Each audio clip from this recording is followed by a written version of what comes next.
What is going on, everyone? Welcome back to another episode of the Wisconsin Sportsman podcast, which is brought to you by Lone Wolf Custom Gear. I'm your host, Pierce Nellis, and this is your home for all things hunting, fishing, and conservation in the Badger State. Folks, I hope you're all doing well. I hope you're enjoying spring thus far, or hopefully finally we're going to be into some consistent spring, I'm hoping. I don't know. March is always a crapshoot. I'm sure we've got a little bit more snow in the forecast beyond the 10-day window that we can see thus far. But finally got some rain coming this week. Super fired up about that. At least as I record this, we've got some rain in the forecast because I was out on the trout streams this last week and things are a little low, a little clear. And we had some very opinionated trout that we were dealing with. If it wasn't perfect, they were not in the mood to eat it. So that's part of the fun of it. But it's kind of along the lines of what we're going to be talking about today. I've got Kirk Olsen, the inland waters fisheries biologist for the Wisconsin DNR. Kirk, how are we doing today?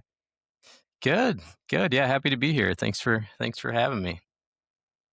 Yeah, dude, I'm excited to have you. Sorry, I think we had a little bit of a lag there on my end. That's my bad.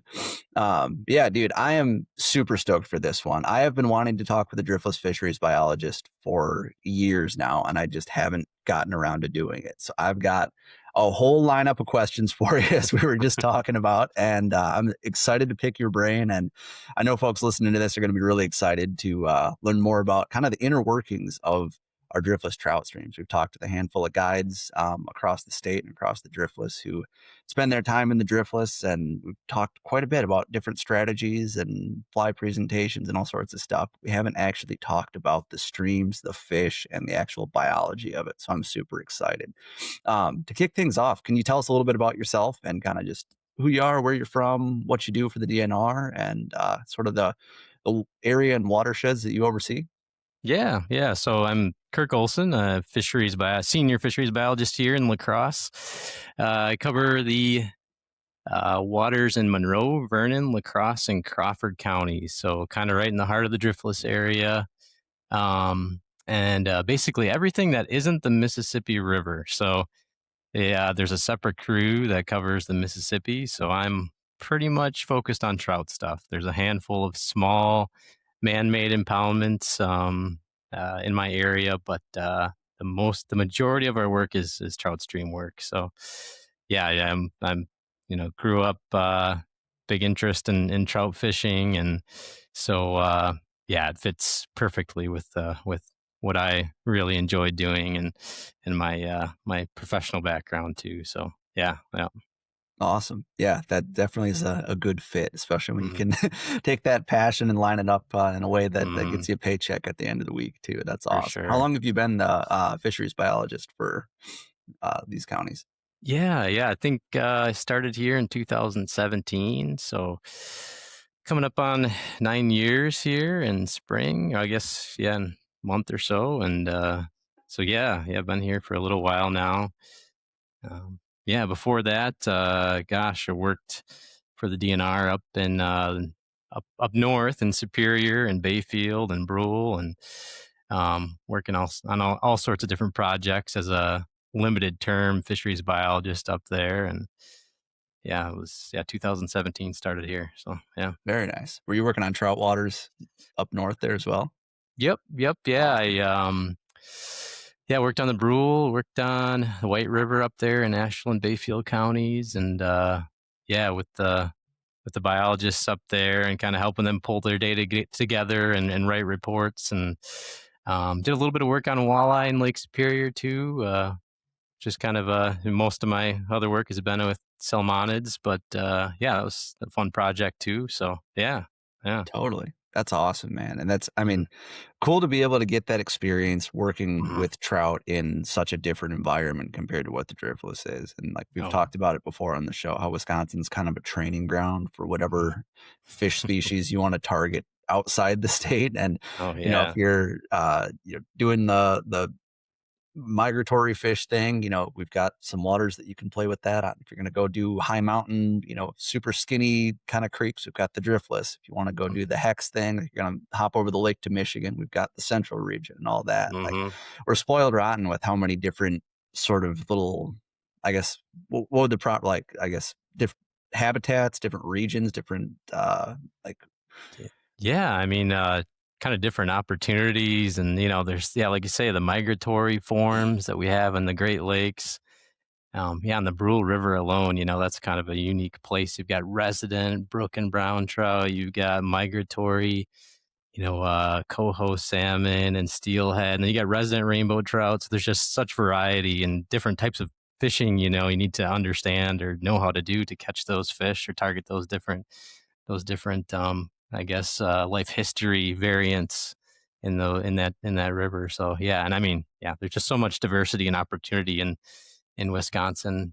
Considering we don't have, we've got the Great Lakes, but we don't have like an ocean shoreline or anything like that. Right. The diversity is pretty amazing. Yeah, Yeah, for sure. definitely. Definitely.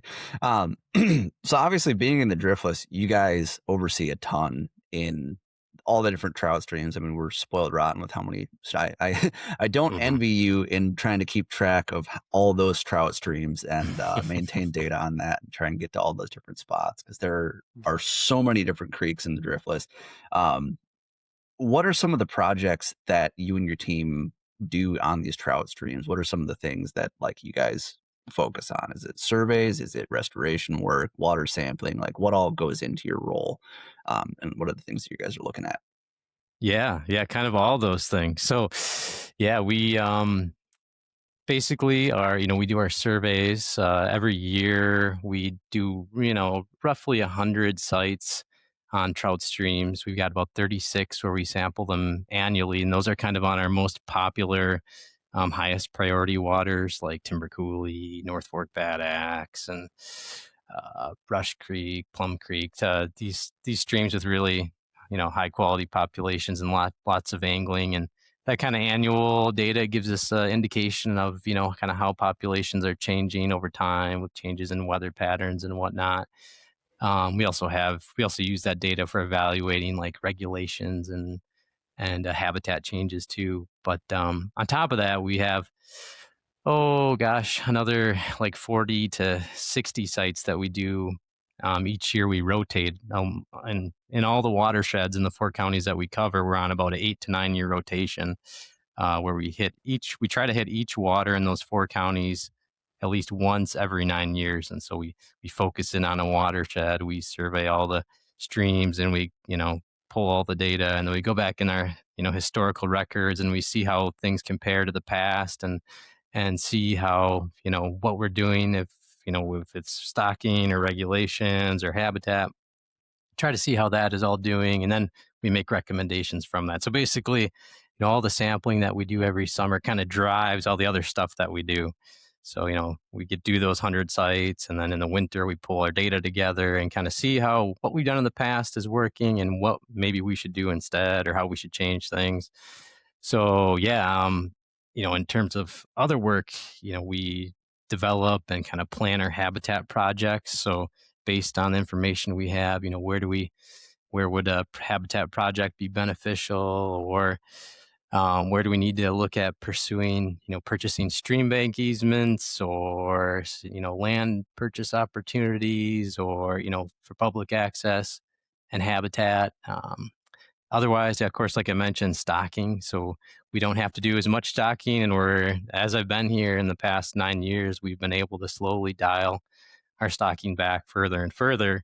Um, but yeah, we've been able to do that, and based on the information that we collect, it helps us understand. Well, shoot, we're running natural reproduction in a population that's sustained at like 2,000 fish per mile. We don't need to put any fish in there. So, Hmm. um, yeah, so stocking, regulation changes too. Those have been relatively stable since I've been here, but we made some small tweaks here and there. As one of the things that have come up has been we've seen some brook trout decline. So we have a regulation where brook trout is catch and release, but brown trout you can harvest up to 5 fish. So those types of things. So yeah, regulation, stocking, habitat. We also do a good amount of outreach too every year. So with different school groups, gosh, we must do maybe like 8 to 10 demos every year. We go and do electrofishing demonstrations, get the kids all excited, and shock some fish and show them. And yeah, it's always a lot of fun. But Yeah, yeah. And then otherwise, on top of that, I try to fit in some special projects. If there's like, a question that comes up as we're, doing our surveys or doing the work that we do, and we don't have, answers from the literature or from, our research scientists, and it's a manageable project, we try to take those on and answer those questions on our own too. So, yeah, we've done a couple over the years. Most recently, looking at brook trout and brown trout interactions, and so yeah, it's a fun job. There's always something different. There could be three of me, I think, and we would still be busy because yeah, there's a lot of water and just a huge trout resource in these four counties. Yeah. Yeah. Yeah, absolutely. What is the key, I guess when you guys are going into these properties and stuff, what is like typically the main method of like assessing things? Are you guys Mm. going in and electrofishing a stretch? Or are you guys going in, I'm assuming you're taking water samples as you're doing that maybe, or like what does that sort of check-in process look like for you guys? Yeah, yeah. So we've been we've got kind of a standard sampling method that we follow, that everyone in the state follows, and for surveying wadable trout streams in the state. So yeah, it really, the biggest piece of information is the fish data, because I mean that really reflects what's going. I mean that's the main piece that we're looking at. What we want to know. But on top of that, we do collect. So we do our electrofishing survey. So like, for those of you who aren't familiar, like basically we use electricity to temporarily incapacitate the fish, and allows us to scoop them up. We put them in a tub with some water, let them recover. We measure, weigh, sometimes tag, check for parasites, all that sort of thing. And that all gets recorded and we use a tablet now that goes directly into our statewide database. So all the data we collect, we can use it, but then also, folks who are looking at statewide trends, they can pull our data too. But at any rate, so we do our electrofishing surveys. We collect some basic water quality parameters while we're there, like the discharge of the stream, water clarity, dissolved oxygen levels, and conductivity and pH. Just kind of basic water quality parameters that we collect to kind of help us get a picture of streams in our four counties, and kind of understand how they're operating and their general health. So yeah. Sure. Yep. What is like ideal conditions? Like if you were going to do like a water sample, Mhm. like does it vary from stream to stream maybe, or like Yeah. what do you guys look for? Yeah, absolutely. Yeah, there are these basic water quality parameters that we collect. Yeah, they vary quite a bit among the streams in our counties. But for trout, we want to see dissolved oxygen levels over 6 milligrams per liter. I mean, when we rarely see anything lower than that. I mean, usually it's more like 7, up to even super saturated in some of these streams where you have open canopy and lots of aquatic vegetation and lots of nutrients, like some of our timber coulees and whatnot. You run a dissolved oxygen in summer and it's super saturated. It's like, 14, 15 milligrams per liter, which is above the 100% oxygen saturation for that system. But yeah, otherwise, the pH and the conductivity, those are kind of just giving us an indication of, really, they mostly reflect the bedrock geology. If there's, some sort of issue with runoff or something like that, they might give us some. If it's extraordinarily high, it could give us an indication that something is going on and we should investigate it further. But usually the variation that we see is due to the difference in bedrock geology that we have in the four counties. So, like north of I-90, mostly sandstone bedrock. If the first rock that you hit is kind of more of this sandstone. It doesn't have, or when it's eroded, doesn't result in all these ions ending up in the water, like you'd have with your dolostone or your limestone bedrock that you have kind of south of I-90 and Vernon, Crawford counties, and southern portion of La Crosse. So the conductivities in those waters are often much higher than those in the north. And yeah, it's interesting that the two streams, divided by that kind of I-90 line, or the streams north of there are very different. Kind of the stream shape, the kind of more stained waters, lower productivity, lower trout numbers, just naturally. And then as you get to the south into that kind of dolostone, limestone, bedrock geology, those streams can be extremely productive, where we get our 1,000 to sometimes 4,000, 5,000 adult fish per mile. So It's crazy. yeah, yeah, yeah. That's It's nuts. wild. So you mentioned like the conductivity there, like that Hmm. has to do with the type of stone that is Hmm. basically lining the stream bed. Yeah, yep. So that's, like the gravels and stuff that are Mhm. all, those are all eroded from those bluffs and the bedrock that's, in that watershed. And those, eventually, break down over time, and, the ions are released into the water. So or calcium carbonate, from your Okay. limestones and whatnot. So that increases the conductivity. So but yeah, any dissolved ion in the water would increase conductivity. So like if you were to see like a really, really high reading, it could be because of agricultural runoff too, outside of Okay, the sure. standard. Yep. But generally when we're sampling our streams, it's an indication of what the bedrock geology is like. Cause yeah. Yeah. On Yeah. that note of runoff and stuff, like Hmm. say you do have a I feel like most time when we're thinking about trout streams, runoff is looked at in like a negative connotation. But if you do Hmm. have that where it runs off and it increases the conductivity, is that potentially beneficial to the stream? Or is it still more so you'd rather have it naturally through the Um, rock? yeah, yeah. I mean, excess nutrients entering the system is bad. um, Right. we've got plenty of natural productivity in these stream systems where, additional runoff from, say, farm fields, manure, that sort of thing, is generally not a good thing. You can have basically it cooks and, you get the material settling out in the bottom of the stream, and that bacteria and will break it down and use up the dissolved oxygen, and then you don't have oxygen for trout. Yeah, I mean, otherwise, if we you might have runoff that happens in the spring, and if there's not a lot of, say, organic material, manure, particulate, that sort of thing that runs into the stream, it may be dirty looking, but it doesn't necessarily mean it's rich in, organics, and it's going to drive the dissolved oxygen down. In fact, when you get a lot of runoff, a rainfall event, often your conductivity can be lower because you've got, a lot of basically dilution, a lot of dilution. So yeah. Sure. Yeah. Yeah. Yeah. Makes sense. I Hmm. figured, yeah, usually it's usually it's no good. Hmm. But Yep. so I guess what kind of classifies or not classifies, but like what makes you guys decide when looking at a project? It sounded like earlier when you mentioned like it has to do with like what are the most high trafficked waterways that kind of determine when you make those rounds and everything. But when it comes to actually doing like the restoration side of things and Hmm. rebuilding banks, looking at erosion and stuff like that, at what point do you guys start looking at it and think, okay, I'm going to step in and Hmm. we need to address this ASAP? Yeah. Yeah. So that's a good question. And you know, basically, the first step is identifying that needs to be done.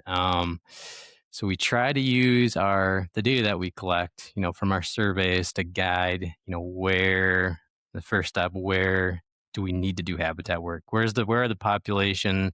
Where do we see adult abundances that are, you know, not really occupying what could be there?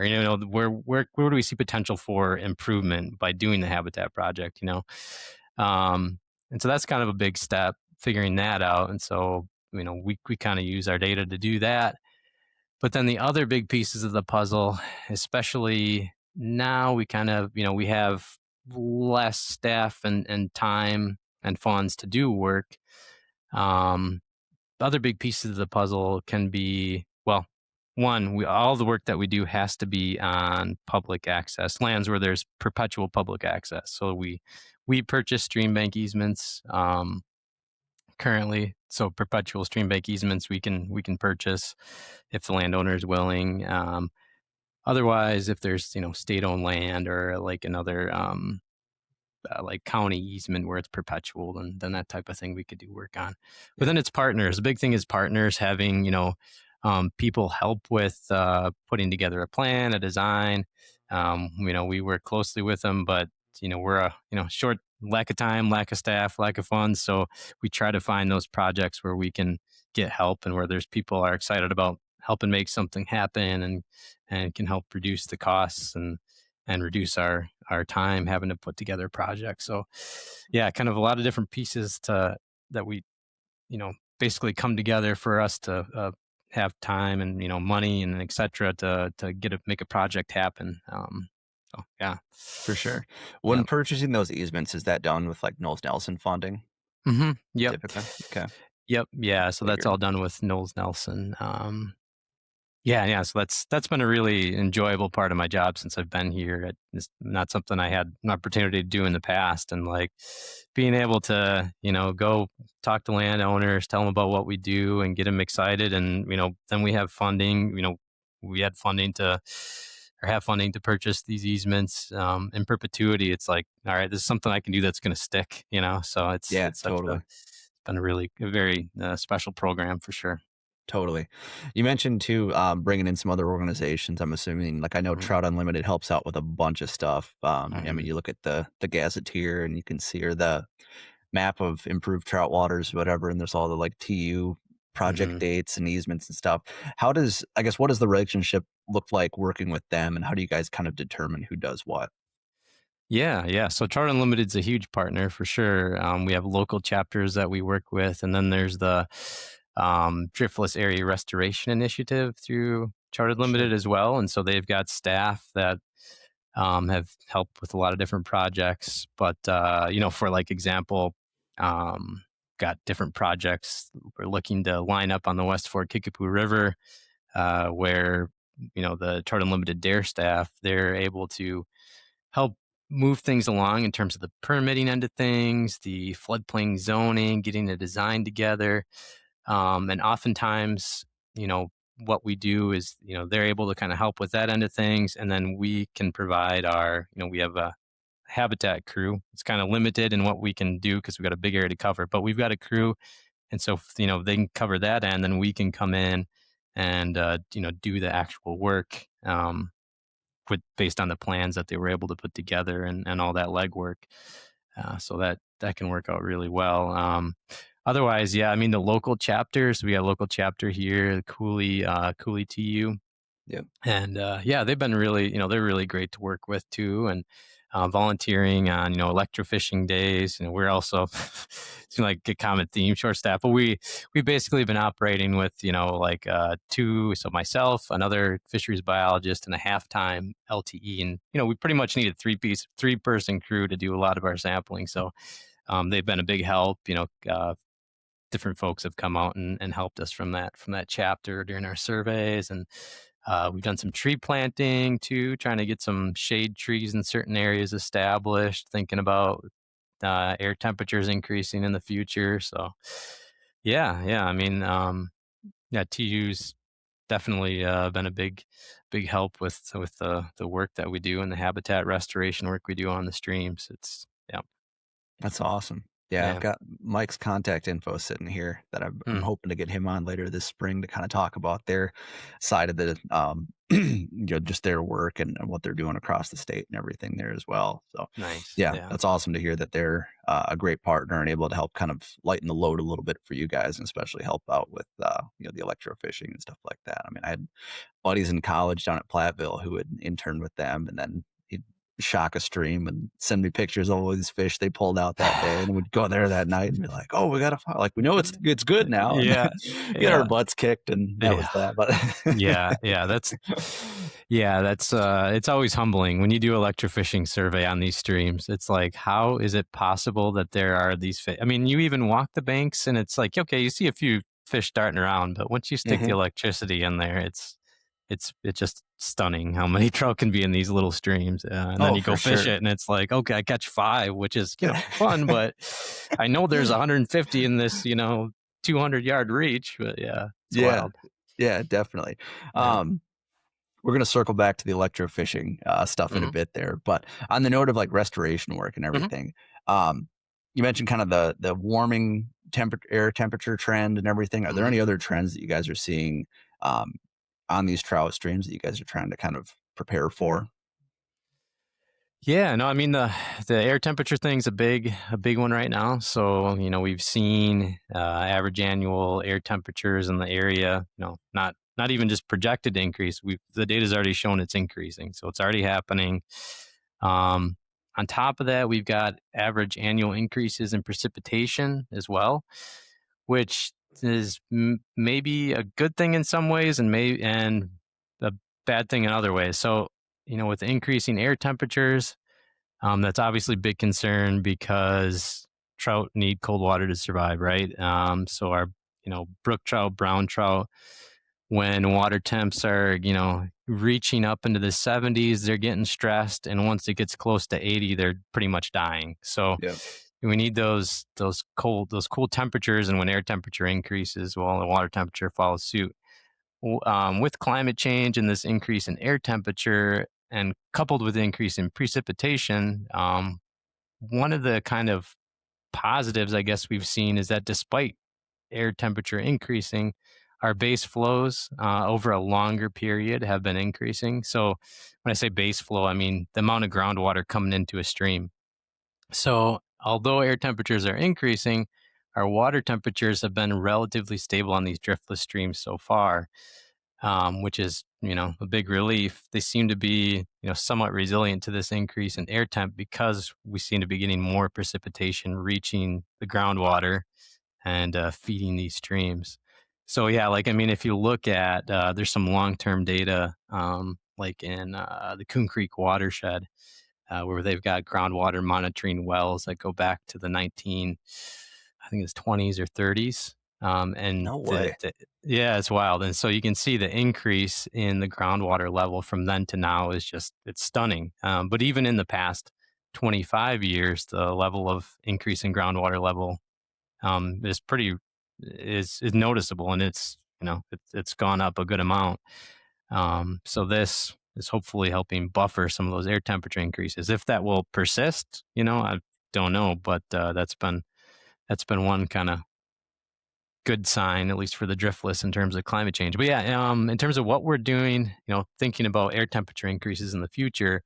So we had a big push to try to do some more sort of targeted tree planting to create shade. Of course, shaded streams are not warming as quickly as open canopy streams. So we're trying to find places where we can create shade that where we'll have an impact. And so we're trying to do it in a sort of targeted way, finding these open canopy reaches with the right sort of orientation. Um, so we're actually and planting on the south side of the bank, and trying to Hmm. think about it a little bit as we're doing these plantings. We're also thinking about angler access as we're doing these plantings, because we don't want to create a situation where we make a big shrubby stream that nobody can fish. And well, our job is to make fishing better. So another thing, as we're doing this, we're considering the trees we're planting, and like swamp white oak and maybe some cottonwoods for some shade in the earlier stages, but also maintaining vegetation in the future, as things grow up, using our fecon, doing some brushing to make sure we still have angler access as we're getting more shade, kind of hoping for more of a savanna type situation, where Hmm. we've got open understory where it's easy to walk and fish, but this canopy that can help to shade things. So, and it might be it's going to definitely take some work, but yeah, I think that'll hopefully help things out. But Yeah. yeah, otherwise, other trends, again with climate change, we've seen those big floods happening in recent years. Hmm. So we've had a couple 500-year flood events in the past 20, 30 years. Yeah. So one was like 2008, another one in 2018, like 10 years apart. And that 2018 one was pretty bad. It hit a lot of the habitat work that had been done in the past, in the Coon Creek watershed, the North Fork, the Bad Axe, the West Fork Kickapoo. So some of our premier waters, some of the old habitat work that had been done got damaged pretty bad. Certain areas held up well, but certain areas really got hit hard. And so, that's That's a big concern if we continue to see, fortunately, since that 2018 flood, we haven't had anything massive. So, like, a lot of these streams have been able to recover even in places where we haven't been able to go in and do habitat work, where just vegetation grows up on the banks, stabilizes things. The stream kind of will narrow on its own naturally as long as there aren't any major floods. And then that habitat begins to improve again. You get your riffle pool run instead of a big wide flat that was blasted out during a flood. So Yeah. fortunately, since 2018, it's been pretty stable. So a lot of that habitat has improved quite a bit. But yeah, those floods are pretty rough, and so hopefully we don't see any of those in the near future. But it's likely that we will. Yeah. Mhm. Hey guys, I just wanted to take a quick sec to tell you about Lone Wolf Custom Gear. Lone Wolf Custom Gear is as good as it gets when it comes to mobile hunting equipment. Whether you're a saddle or stand guy, public land or private, Lone Wolf Custom Gear has a set of sticks, a stand, a camera arm, and any number of accessories to get you closer to your target buck. To make it even better, everything is 100% USA sourced and made right here in the Midwest. And it's even assembled right across the river in Iowa by hunters who love chasing deer just as much as you do. To build your kit today, go visit lonewolfcustomgear.com. Now, let's get back to the episode. How much variance do you see, I guess, in, say there's a stretch of creek or river that has more of like that kind of savanna, like you were talking about, those Mhm. prairie grasses, deep root systems, Mhm. kind of that buffer around the water. How much better do you see those hold up, and even like maintain cooler temperatures as opposed to areas where there's cropland or maybe it's all trees or whatever it may be? Yeah. Yeah, quite a bit better. So, Yeah. like during that 2018 flood, we had, I in the Coon Creek watershed, which is kind of our crown jewel, the four counties, Mhm. long history there, lots of habitat work and easement and lands. I walked many miles of stream after that flood, just kind of documenting the extent of the impact and where, we might have to do work in the future. And, yeah, there were definitely patterns, places where there was thick, ungrazed kind of savanna type situation. You had thick vegetation and some trees mixed in. Those places did really well. Also places where there's good floodplain connection, Sure. that's key too. Places that really got hit were heavily, I'd say moderately to heavily grazed. Those banks, the vegetation just didn't hold the banks as well. Um, Otherwise, some of those box elder forested reaches too. Those are, pretty weakly rooted trees and the banks, but also the banks in combination with high banks, usually where those box elder are growing. Um, had a lot of changes in the stream there, but yeah, it seemed like those areas where you had better buffers, better, vegetation growing, they really held up. I mean, there were some places like, gosh, our property on the lower end of Timber Coulee, we have state property there. It's kind of what we're describing, the savanna, uh, prairie plants and some trees and willows a little bit mixed in, but that it was like there wasn't a single thing damaged. It looked fine. Other places as we went upstream, they're maybe heavily grazed or moderately grazed pasture, and those banks really got hit. Yep. Sure. Yeah. Yeah. Yeah, definitely. Do you see much temperature variance in those like deep, the more savanna buffery? Mm-hmm. Obviously, it has to do with like how close are you to a spring head, how far up in the system are you and stuff. But Mm-hmm. like, I don't know. I'm only asking because I had a, a Yeah. guy who's up in your neck of the woods who does whitetail property management. And he Ah. was asked, he had a client who was inquiring about Mm, whether or not that prairie grass made that big of a difference on the temperature front, mm, with mm, waters, which I thought maybe it would with the taller grasses as they kind of shade or, mm. shade half the creek. But I wasn't sure if you guys had any data on that. Yeah. Yeah. I mean, I have a little bit of data Hmm. that's kind of related on some of our habitat projects. Um, where yeah, I mean, having a more open canopy, that stream will warm more rapidly. And I can also say, we put out temperature loggers, at least a dozen on every watershed we do. And you can kind of see, I mean, of course, there's springs and stuff. There's a lot of thermal Right. variation as you have different spring inputs and whatnot. But just a general pattern seems to be those really wide open canopy without much thick vegetation. Those seem to warm up quicker than Sure. those where you've got, either trees or you've got, mix of savanna type situation like you're talking about with prairie grasses and narrower stream channel and that sort of thing. So yeah, Sure. not super solid data, but kind of, and what I've seen, just with our temperature data seems to Yeah. point that direction. Yeah. Yeah, for sure. Yeah. Canopy and yeah, I'm Yeah. sure how Makes sense. closely it hugs the whatever bluff or hillside or ridge or Right. whatever and how much shade it can get throughout the day. I'm sure that Yeah. There's a lot plays of a big role. variables once you start. Right. Yeah. Yeah, definitely. On the note of trends there, we've obviously had a pretty large increase in angler numbers in the last 5 years or so. Um, have you guys seen any real impacts from that increased fishing, higher fish mortality, variances in, where fish are in a system? Like, do you see them kind of push up or down through a system that might be easemented versus non-easemented? Um, higher erosion? I don't know. What kind of stuff are Yeah. you guys seeing there? Yeah. No, good question. When you look at like our Wisconsin trout stamp sales, they're relatively stable, but Mhm. I think there is something to your point because we don't necessarily have area specific trout stamp sale numbers, and I tend to think, based on my observations and just in the time I've been here, that yeah, since COVID, there's been a big uptick in pressure. So, Yeah. just thinking personally, spots I would fish in the past, they'd be for sure spots I knew I could go out and fish on my own. I'd go out, no, somebody's fishing here. I guess the next spot. All right. But yeah, no, in terms of the impacts on, with more pressure on some of these streams, potential impacts, not really seeing, the fish are still there.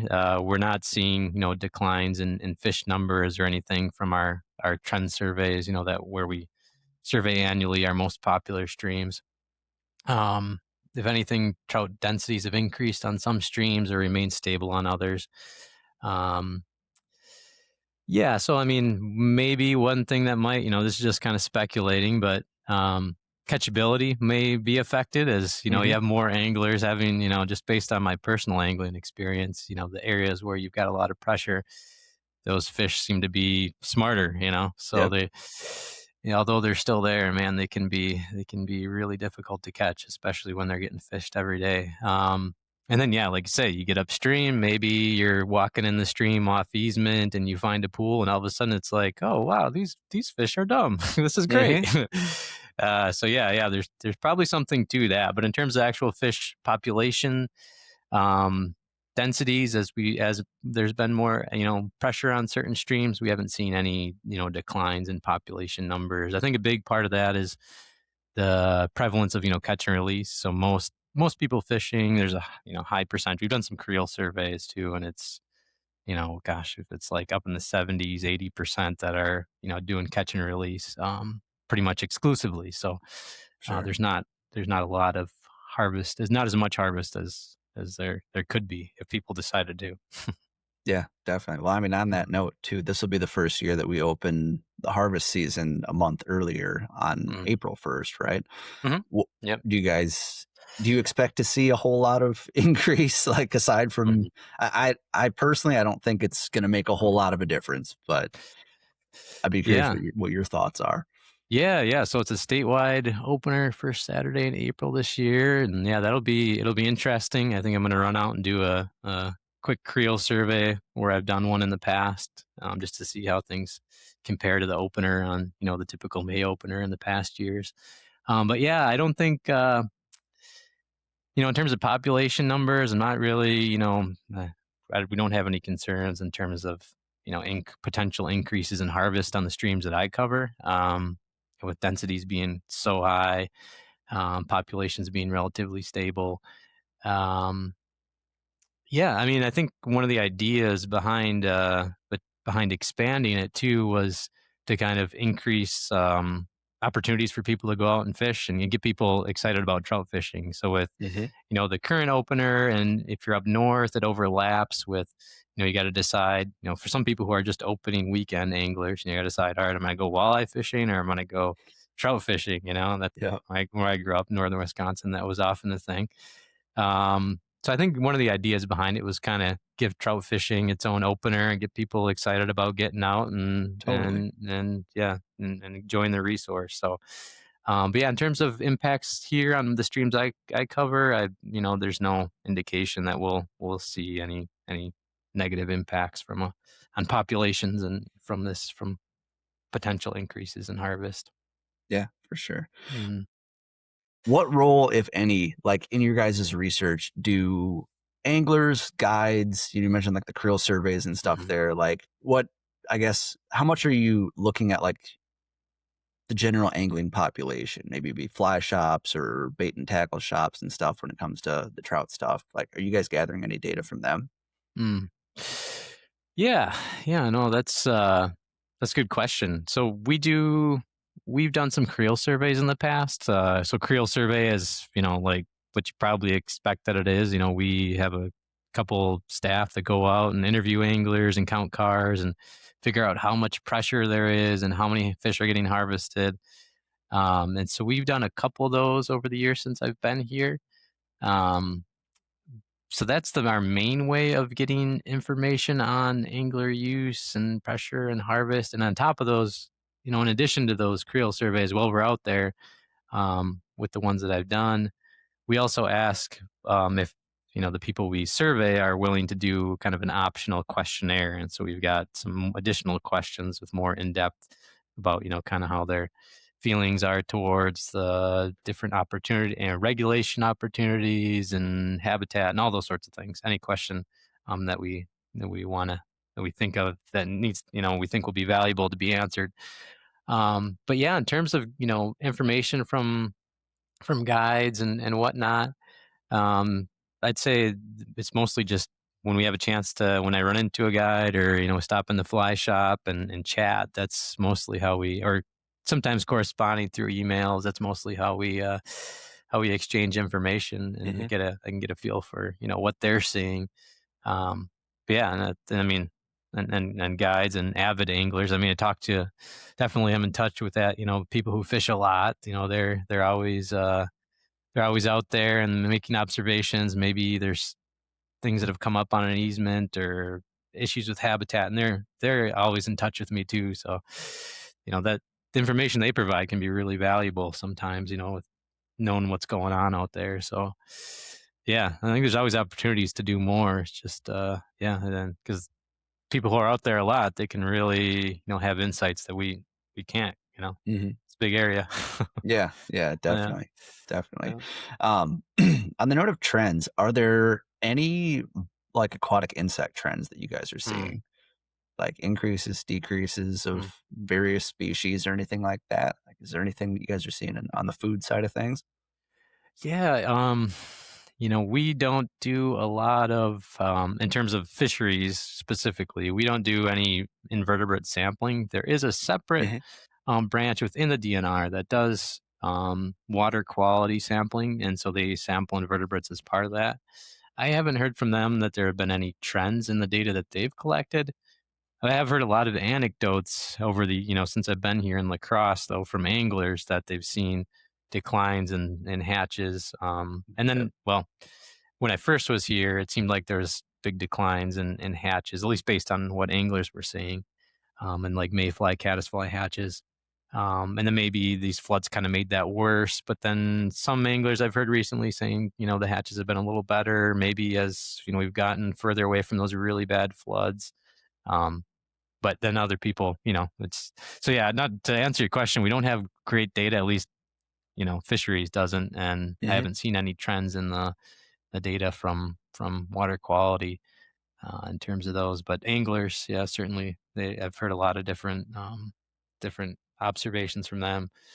Um, Yeah, no, I'm right there with you. It's all been mhm, anecdotal, and mhm, I I personally haven't seen a whole lot of change. I mean, maybe a little mhm, bit, but it's anything. It almost seems kind of circling back to like the climate change side of things. mhm, You get more sunny days. The hatches in general are going to kind of be a little bit lower. But I've seen mhm, less like total banner day, like all day great hatch. mhm, Like it was just you couldn't keep the fish away from them, mhm. and more so it's like, oh, here's a giant cloud that rolls through, and then it like pops off this little 5-minute micro hatch, and Yeah. then after that, it like shuts back down. It's like, okay, great. We'll just wait for the next cloud, I guess. And Yeah. you Right. know, so I think but I have like ran into a handful of folks all over the place who are Hmm. like around the driftlets who are like, well, the bugs don't hatch like they used to. There's too much Yeah. runoff. There's Yeah. too many chemicals. There's too many whichever. Which Yep. I always thought like, I mean, it makes sense if you're putting Hmm. pesticides on the ground that it would make its way into the watershed. I mean,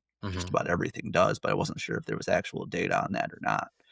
Yeah. Yeah. I mean, there may be, Mhm. stuff that I'm just not familiar with. I know there's a lot Yeah, of work going on in some of the pesticide realm, but yeah, I mean, yeah, just in terms of my personal observations too, like you're saying, I do remember. Well, I mean, it's always when you're out there fishing. Now I have a 3-year-old, so I don't get out fishing nearly as much as I sure. used Yeah. to. But um, yeah, gosh, I remember some just amazing caddisfly hatches fishing when I first moved here, and I haven't hit one quite as good as those first couple of years since then. But Hmm. it's just memory too. Yeah, right, exactly. Right? Exactly, yeah. Yeah. Was it actually that thick, or was it just Mhm. everything was clicking? It was perfect, Right. yeah. Yeah, totally. Um, Yeah. we've talked a lot about flooding and, a lot of, high water volume kind of having its way with the stream bed, with erosion and stuff like that. Is there Mhm. much fish kill during those crazy high water events? Yeah, that's a good question, and I get a lot of people do ask about that too, and Mhm. it is amazing, like after these massive floods, how few fish die. But Sure. yes, we do see some fish. So you often hear like, "Oh, they're out, they're dead out in the cornfield," and that does happen for sure. Mhm. Like we've seen it, where you get a big flash flood, and yeah, there's some dead brown trout out in the cornfield or whatever. Um, but the vast majority of fish seem to be able to hunker down and just make it through those floods. So, like for example, that 2018 flood where it hit the Coon Creek system with like 12 inches of rain and in late August, early September. We had just done a survey before that flood on Timber Coulee Creek, and it was just smoked by that flood. Yep. And we came back after water levels eventually went back down and resurveyed it, and it was like, yeah, we saw a little decline in the numbers of young of the year, the smaller, Mhm. about 3.5 to 4 inches, but the adult population was pretty much the same. So it's just they must Sure. just be able to find areas near the bottom of the stream where the velocity isn't as high, and they make it through. So it's amazing. Right. Yeah, uh, that was gonna be my next question is, like, have you guys pinpointed, like, through shocking or anything? If you have shocked, obviously, there's, the yeah. safety component that Right. comes into that, but, like, have Yeah. you figured out through electrofishing, like, Mhm. where they go, or they just tuck I mean, I right there Yeah. with you, I assume they just glued to the bottom and, Yeah. found somewhere that all that fast water can run over their heads, and Yeah. they just wait it out, but Mhm. Yeah. Yeah, I don't know of anyone that's tried to look at that, but yeah, such a challenge to try to sample in those conditions. But yeah, I mean, yeah, just speculating, you would think, yeah, they must be finding spots where there's tucking behind a tree root, or where you just near the bottom, you got a boulder, little lower velocities down there. So yeah, Mhm. yeah. Yeah, for sure. Mhm. On the note of, now I remembered my question. On the note Mhm. of stream bank, or not stream bank, but just like general habitat quality, Mhm. is there very much variance between the public access stuff? Obviously, you guys are able to do more restoration work and have Mhm. an actual like physical impact on it. But do you tend to see much variance in, I mean, you mentioned too, like fish, just the amount of pressure and how smart they are on Mhm. public waters versus, the stream bed's public, but it's a non-easemented section of stream. Right. Are there any other major differences that you guys tend to see when surveying, for lack of a better term, the private stretches Mhm. of our streams? Like, do you tend to see a higher density? Do you tend to see higher quality? Anything like that? Yeah, that's a good question. I can't say that I've, just being out there on the surveys that I've noticed any substantial difference. One thing I would say is where we have, really good intact habitat work, you can have just astronomical adult trout densities that you might not see Hmm. on a stretch that's not quite, that doesn't have quite as much habitat diversity. But yeah, it's hard to say because, gosh, I've done surveys where there's not habitat work on, certain streams and, private banks or whatever. And just numbers are off the charts too. So yeah, it's Sure. not no real substantial pattern that I can think of. Besides maybe angling. Thinking Hmm. Yeah. walking the stream, and yeah, sometimes you get away from an easement, you're staying in the stream, and all of a sudden the fishing gets better. Not as many people walking up there. So yeah, Right. Yeah. You find yeah, that one big plunge pool and happens to hold a yeah. bunch of different fish. But I Oh like what yeah. you said there too about the restoration work and the features that you guys are putting in Hmm. being kind of a more adult trout magnet, and like the amount of Hmm. adults that will gravitate towards the whether it be like the lunker structure tucked into the banks or you know Hmm. the root wads and stuff that are tucked in Yeah. there and everything. That's definitely encouraging, good for folks to know. Hmm. On that note, when it comes to adult trout, some of our larger trout and everything, I Hmm. have to ask, through all of Hmm. your electro surveys in the drift list, what is the largest brown trout that you've caught or Yeah, shot? yeah, that's a good question. I just around 25, 26, somewhere in Oh, there. Yeah, yeah, gross. yeah, yeah, yeah. That's We've awesome. we've had a couple right in that range. Nothing over 26 for sure, but in that Hmm. 25 to 26 inch range, we've had a couple for sure. Sure. But yeah, yeah, just Gosh. different creatures when they get that big. Those Oh browns. yeah. Yeah, yeah. Yeah, definitely. Definitely. What was what type of water was it? Are we talking like bigger water? Was it Hmm. surprisingly narrow? Like when folks start thinking Hmm. going into big fish brain here a little Yep. bit, Yeah, like yeah. what are some of the commonalities you see or the common traits that you see with these larger fish? Yeah, yeah. So in terms of like big fish water, usually I'd say typically it's kind of those, you get to the lower ends of the systems. Um, Sometimes it might even be seasonally utilized by trout where it Hmm. actually gets too warm in the late summer and they're not even in there. But yeah, usually these lower portions of the system where the forage is there. There's lots of warm water. As you get in from cold water down to more warm water conditions, you get a lot more different forage variety in terms of your dace and your creek chubs and your shiners and crayfish.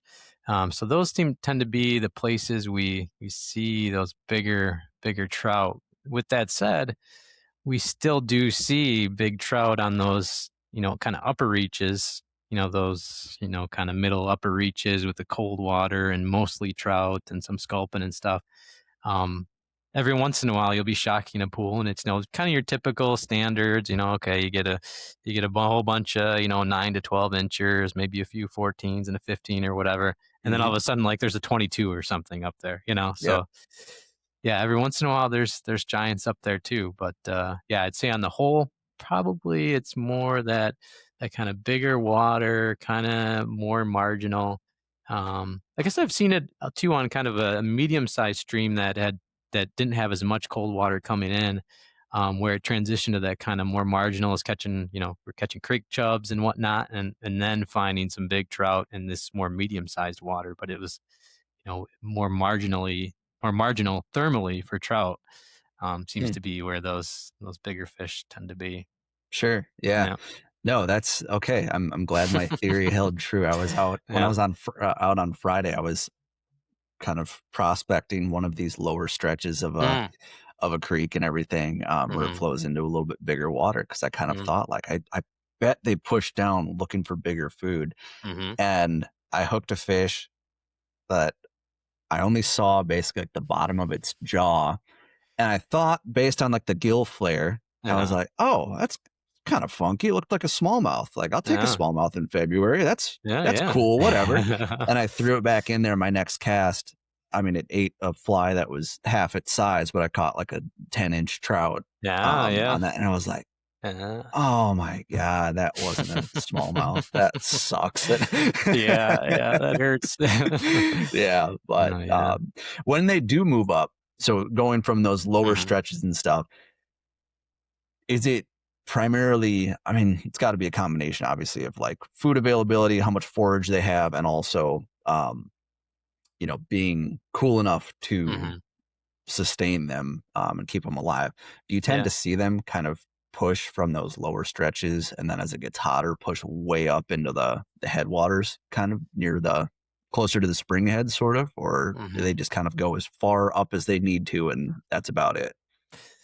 Yeah, that's a good question. So I'm that's one I'm not sure what the answer is to, and it's kind of one we're planning. Well, it is one we're planning on looking into this coming spring. We're actually putting tags, VHF tags, radio Nice. tags, and about 20, 25 big brown trout that we're going to sample on one of the larger, lower ends of the larger system in spring and kind of see where they're going, because the question is like, are they contributing to the fisheries and the way headwaters, or are they just scooting Hmm. up a little bit and finding these little cold water inflows and maybe still just hanging out, nearby, or are they making big movements? So Sure. yeah, that's a good question and one, yeah, I'm curious about myself. And yeah, so I mean, it could kind of inform, like, hey, these lower areas, if these fish are moving up, contributing to these really popular fisheries way upstream, well, maybe these lower areas are actually pretty important to produce those big fish. So maybe we should do,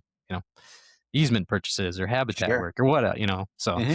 yeah, it'll be curious to see what that reveals. I'm kind of yeah, should be fun. Our tags too that we're getting, they send back. It's kind of your standard. Like if you've seen tracking studies with like wolves and elk and whatnot, where they got the antenna. It's the same sort of thing. Hmm. But these tags will also be sending back temperature information. So it'll be really interesting to see what conditions the Whoa. fish are experiencing versus, the overall. So are they finding these little areas where it's colder in these overall warmer systems? So yeah, should be fun. That's super Forward to. cool. Yeah. Oh, is that going to be, that'll have to be a published study, Mhm. right? Yeah, yep, Oh, yeah, that's gonna be the yeah. coolest thing ever. I can't wait for that. That's That'll be awesome. fun. Yeah. Dang. So when you say contribute to the fishery, like these bigger fish, Mhm. do you mean like they're going all the way up to spawn and do that Ye sort of thing, like contributing that way? Or if they're just Right.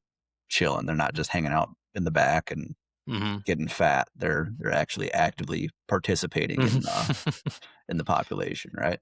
Yeah, yeah, absolutely. So, I Sure. mean, both, bringing their, dropping their eggs and up there in the headwaters and contributing to the fishery that way. But also, like, like I said before, we occasionally see these big brown trout in the upper reaches where Mhm. otherwise you've got a mostly kind of medium size structure population. You maybe get a 14, 15, but every once in a while you get this 20 incher. Is that fish actually a fish that's spending a portion of its time downriver, or is that a fish that's just somehow finding a way to get big in these higher density systems where the average maximum size is smaller. So yeah, Sure.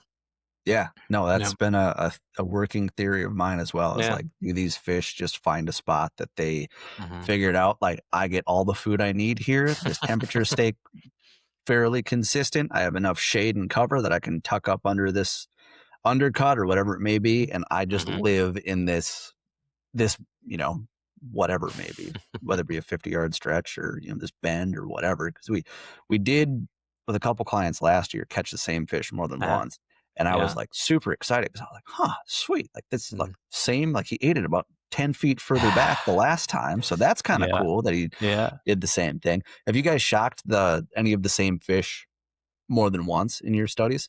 Yeah, we definitely have. So on our trend surveys, we tag about 25 fish at each of our sites. So we do, gosh, Mhm. 3 to 5 sites per trend stream, and what do we do? Like 6 or 7 trend streams. So we put out quite a few tags, and these are pit tags. They're kind of like about the size of a grain of rice. We use a needle to um, put the tag and kind of near its pelvic fin. Mhm.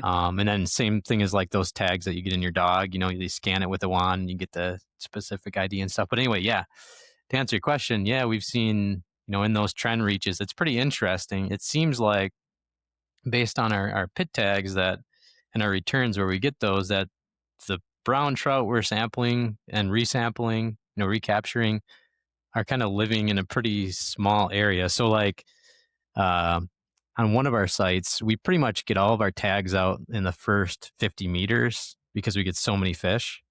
And Sure. in years that we followed up and resampled in the following summer, year after year, it seems like all of the recaptures that we get, even though we do a 150-meter long stretch, all those recaptures are in the first 50 meters. So it's like some of these fish just really like the place where they're living, I guess. Um, but yeah, otherwise we've handled fish, up to 4 or 5 times. And it's pretty interesting, like the variation in growth and size. I imagine it's probably like sex specific with like, males typically, like you see in other fish populations too, males, maybe maturing a little bit earlier and then just kind of leveling out, and maybe some females growing a little bit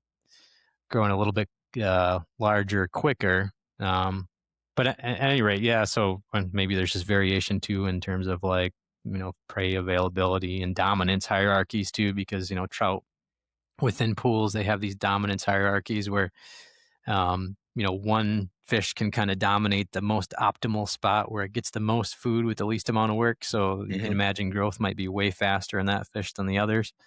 But anyway, so we've got some fish where like they might just top out at like 12 inches, and that's basically where they're at. And we've had fish, like where we even recapture them the following year, they're the same length at like 12.5 or something. Sure. And then others where it's like, they're one year they're going 16 to 7. They grew like an inch between 16 and 17, inches. And yeah, yeah. So yeah, the tagging stuff has really, really been interesting and kind of useful. Yeah. Yeah, that's fascinating. There's Yeah. not just like a steady growth rate for any of these Hmm. fish. It's totally dependent on what their, I guess, demeanor is, Yeah. Yeah. like in the pool. That's Yeah. fascinating. I Yeah. love that.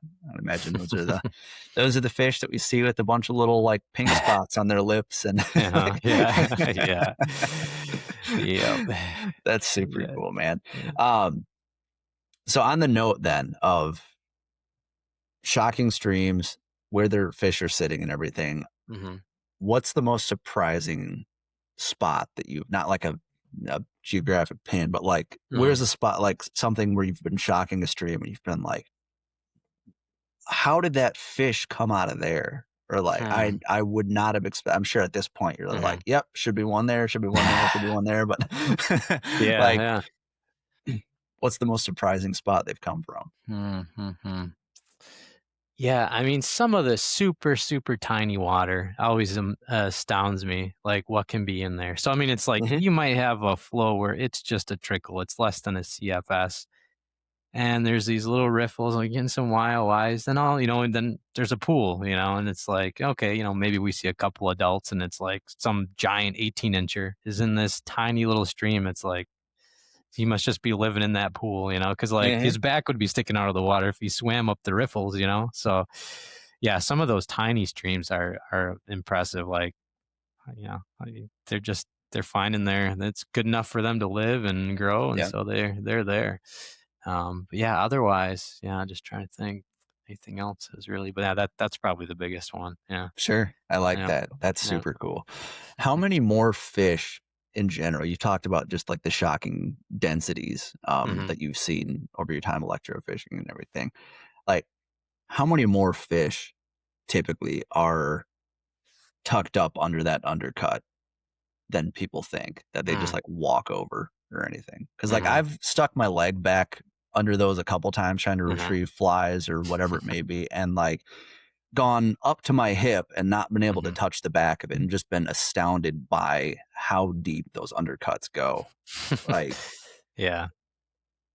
Yeah. Oh, yeah. I mean, well, electrofishing. I think what happens is a lot of times too is they kind of you push them into those areas, so we really do mhm, get them out of okay, those undercuts.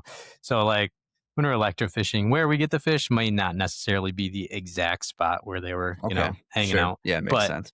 yeah, when we hit like if there's a big undercut in a productive stream, gosh, we might be, I think people would be stunned. We've got a few, GoPro videos on our really productive waters where it's like we're just sitting there, just sitting there on this one undercut for 5 minutes, just dipping, dipping, dipping, dipping. Oh, Hmm. passing fish. My arm is sore, like our tub is getting over full of brown trout. We got somebody in the back putting water in there, trying to keep it more water than fish, So it's Hmm. like, yeah, it can be silly, the numbers in some of these No where it's kidding. just, yeah. They're not all like that, but the most productive ones are just, yeah, it's like, how is it possible that this amount of water could produce this much fish biomass, So Right. I've been impressed for sure, shocked even when we do them, but yeah. That's super cool. Yeah. Um, Talk to me a little bit about tiger trout. Mm, mhm, Have you guys seen any population trends with them? Like, are there, is it, I've heard it's like the 1 in 1,000 mhm. typically or whatever. Is that accurate? Do you think it's higher, lower? What have you seen? Yeah, yeah, I'd say tigers are maybe even less, well, less common than that, at least in Hmm. our 4 counties. Of course, it depends on the stream. Sure. Yeah. Some streams are going to have more of them, but they're, yeah, maybe 1 in 2,000. We see, typically a couple a year, and we're handling. Oh, it might even be lower than 1 in 2,000 now that I think about it, because we handle a lot of fish, and we only see a Yeah. couple each year, I'd say. Um, so it's hard to tell in terms of trends where, because we see so few. Hmm. But it seems to be where I've seen them is kind of those areas where, well, you got a mix of brook and browns, and maybe it's transitioning to more browns, because we've seen brown trout push up into some brook trout water and on some of Sure. our streams. And in those areas, it seems like there's a better chance of seeing some tigers. Um, but yeah, yeah, in terms of trends, it's hard to say because we see so few. Hmm. But yeah, they're always a treat to see when we get to see them. I mean, they're pretty cool looking for sure. Yeah. Yeah, Yeah. definitely. I went on a hot streak. Took me like 9 years to catch my first one, and then I Mm. caught three in like a 7 month span after that. Nice. And I was like, well, I'm not going to catch one again until I'm 50. Like, Yeah. this sucks. Yeah. Yeah. That's Yeah. funny, man. Well, dude, we're coming up over an hour here, so I want to make sure you're able to get back to your day and everything here. But for folks listening here, before we wrap up, we got a couple final questions for you here. Hmm. First question, what advice do you have for someone who's never fished the driftless region? Hmm. Yeah. I mean, I think a big thing is kind of getting a feel for the lay of the land. So if you can take a peek at some maps before you come here, I mean, there's so much water, and if you might ask somebody, and they might just direct you to a couple of streams that are going to be Mhm, really, there's going to be probably a lot of anglers on those more popular waters. Just take a peek at a map, so like the DNR, if you Google DNR fishing finder, we've got a ArcGIS map that shows where easements and classified trout waters are. And you can kind of get a feel based on where our easements are located. If we bought an easement there, that's probably a spot you want. No, we bought it because the fishing's good, so it's mhm, worth investigating. But yeah, just getting a feel for the lay of the land. But yeah, it's always worth reaching out to guides and or reaching out to your local fly shop just to see, kind of what's going on, what to try. But yeah, I mean, otherwise, just general advice for somebody visiting. Another thing to consider is just try to be courteous of other anglers too. I mean, I think, as we've seen a good amount of pressure on our streams, and certainly increasing on some streams, like, with all the classified trout water we have, if you see somebody parked at a bridge, you can probably just drive a little ways and find a bridge and a section of stream all to yourself. So mhm, that's kind of the beauty of this area too, is 99, no, 95% of the time, you're not fishing with anyone else, up or downstream. Yeah, you're on your own in a little section of stream, and because there's so much water, you can spread out. So I think be courteous in that regard. Also be courteous to the landowners. So you might see, there's a cattle fence, or make sure you get your car all the way off the roads, because, like, I've had farmers complain where they're trying to get their harvester or whatever across this tiny bridge, and somebody's too far out into the lane. So yep, slow down. Don't go zipping around. Be courteous. I think all those things are good things too. But yeah, otherwise, just yeah, just get a feel for the lay of land before you come. Reach out to folks. Feel free to email me too. I'm happy to give you some pointers. But yeah, yeah. Awesome. Yeah, and I mean, one of the things you've said it a couple of times here too, just on the restoration front and Hmm. the easemented stretches, like the work you guys are doing is super intentional in how can we make this the best possible resource for the fish, but also for the anglers so that they're Hmm. not sitting here fighting that one tree that's got every branch under 10 feet snapped off and the top three look like Charlie Brown's Christmas tree and Hmm. all that. Like we've all been there. And Yeah. yeah, it's it's good to know that like you guys are doing that intentionally and that you guys are, Hmm. people just need to keep that in mind that the DNR's always doing things to make things better. They're not trying Hmm. to inhibit really anything, Hmm. unless it's for the protection of a resource, right? So Right. Yeah. Yeah. it's No. super Yeah. cool. Yeah. Well said. Yeah. Yeah. We're here to make fishing better. I mean, our funding. My in terms of my funding, a lot of it comes from, taxes on fishing equipment and Hmm. license sales. And so, we're here serving anglers and trying to do the best for the resource and the anglers. So yeah. Yeah, definitely. Yeah. You kind of touched on it too, but on the angler side of things, what can anglers do to, increase Mm-hmm. to make your job easier, basically, and for like the betterment of our trout streams? What would you suggest? Yeah. Yeah. So, I mean, one thing you can pat yourself on the back right away just by being an angler legally and purchasing your license and your trout stamp and your fishing gear, you are contributing to conservation. So, it's kind of the, nice thing about the way things are set up. Uh, Here in Wisconsin is and North America is, you're contributing to conservation just by fishing. So, those fees help pay for the habitat work and the monitoring and all the stuff that we do. On top of that, I think, finding if you're an avid angler and you want to try to, give back, contribute positively to the resource, reach out to, your local Trout Unlimited chapter or other, groups that you think, that are doing work to help, conserve the resource. And they often have field days, doing streamside brushing or tree planting, all those sorts of things. I think there's usually opportunities there for that. Yeah, yeah. So, Yeah. mm, Excellent. And if you're somebody who's interested in Doug Dern's Sharing the Land initiative, that's a great way to mm, build out the conservation resume mm, if you're looking to do stuff like that. But another thing too that I'll add to that is, yeah. we touched on earlier that like Knowles Nelson is used to fund a lot of these stream bank easements and a lot of the purchasing of these lands that you guys are able to go and do that. Hmm. We know that it's kind of stalled out, but there is still time to contact your state representative, Hmm.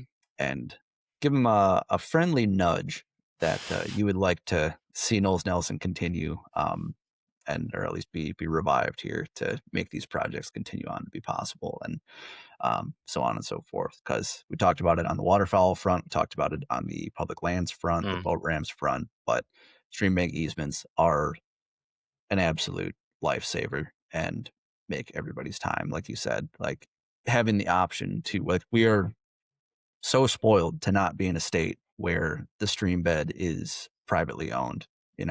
and to have the luxury of being able to go down such and such valley, see Hmm. two cars or three cars and jump over the next ridge and have the whole place to ourselves. Like that's what makes the Driftless so cool and so Hmm. fun is the fact that it could be your next favorite spot could literally be around the next corner and you'd have no idea until you go Yeah. out and explore. It's a special place. But Kirk, I really appreciate your time, man. Where can folks go to learn more about Wisconsin's trout streams, check out the regulations, and also get in touch with you and learn more about some of the work that you guys are doing? Yeah, yeah. Couple different resources. You could just simply search, Wisconsin DNR trout fishing regulations, and you'll get a nice map of where their trout regs are. Otherwise, there's the online mapping tool I mentioned. You search for the Wisconsin Fishing Finder. That's got some easement locations and some habitat work locations, that sort of thing. Nice tool. But yeah, otherwise, an underutilized resource that we have too is our trout fisheries reports. So if you search Wisconsin DNR trout fisheries reports, there's a big page with a long list of trout reports. And it goes by county. And we really, in some of those, we really go into detail, and there's lots of great information in those for those who are, really curious and want to learn more. But yeah, yeah. Yeah, I've spent many an evening poring Hmm. over those Oh yeah. fisheries reports. It's Yeah, there's some great stuff in there. Yeah, for yeah, sure. yeah. So, Sometimes it's almost like, wow, like surprised this is public, but I'm yeah, stoked. As an angler, I feel that way. It's like, yeah, holy yeah. smokes, there's a lot of answers in there for Hmm. those who are willing to go look for them. So, folks, I'll Hmm. leave it at that. But, Kirk, I appreciate the heck out of your time and all that you're Yep. doing to protect our trout streams and fisheries, and just all the work that you and your team do to make them continue on to be such a special place and the special resource they have that we have here in Wisconsin, man. I really appreciate your time, and I look forward to hopefully having you back on as we get that pit tagging survey and we Yeah. get a little more data on that, because I'm fired up about that. But seriously, man, I really appreciate it, and I look forward to chatting further down the road. Awesome. Yeah, no, yeah, it's been great to talk to you, and it's yeah, always a pleasure to talk about the resource here. It's something special for sure. Hmm. Yeah. Absolutely. And folks, the weather's just getting better. So find some time to go get out on the trout streams and explore everything that we've been chatting about here today. You will not regret it. But with that, folks, thanks for listening. We'll talk to you next Tuesday. Thanks, Kirk. Thanks.